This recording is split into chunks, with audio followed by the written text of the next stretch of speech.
saying April showers brings May flowers, so we have a lovely guest today with tips on how to get your rose garden looking beautiful. It's Susan Fox. Hello.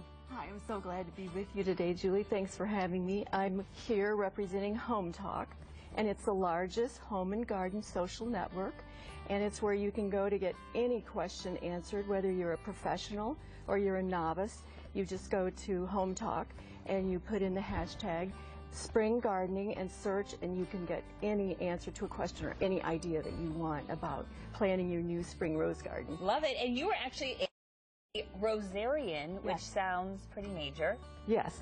Well, consulting Rosarian. It's a designation from the American Rose Society. Right. And you have an award-winning rose garden. Yes. Here and in Texas. Okay, so tell me about this book that you have, because I know that's a really good tool when people are trying to grow roses. Well, every time I pick out a rose, it's the American Rose Society. You get it free with your membership in the American Rose Society, but it's the handbook. It's right there in the front. It's a handbook for selecting roses, and it's a rating system where, like, from 5 to 10, it rates roses on how they perform.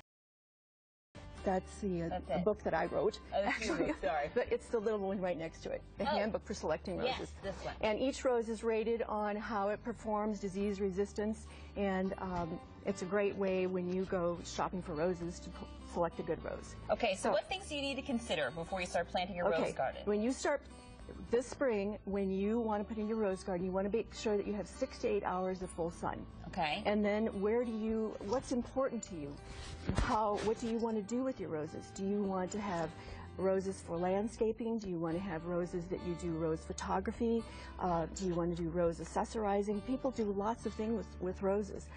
Is it important to you to show roses? So I brought in different varieties and what are the characteristics of those roses. So we have here different types, and we started right over here.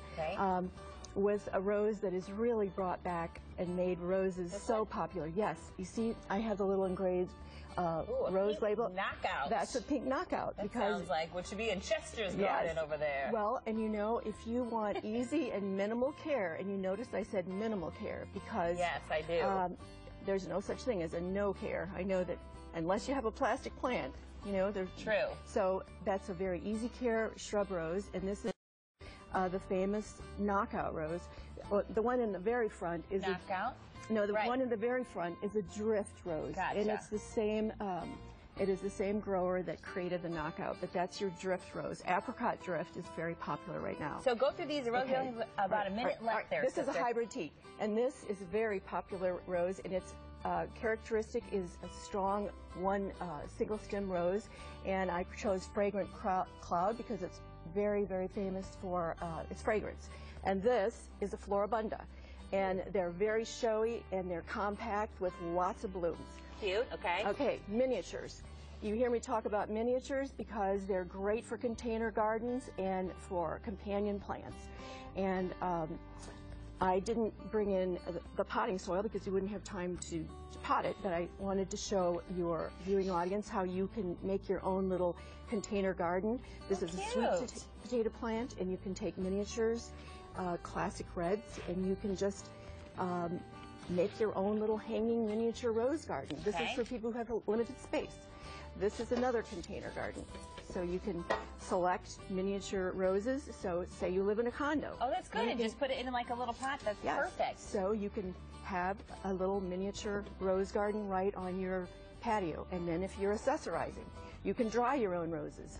And these all came right from the rose garden.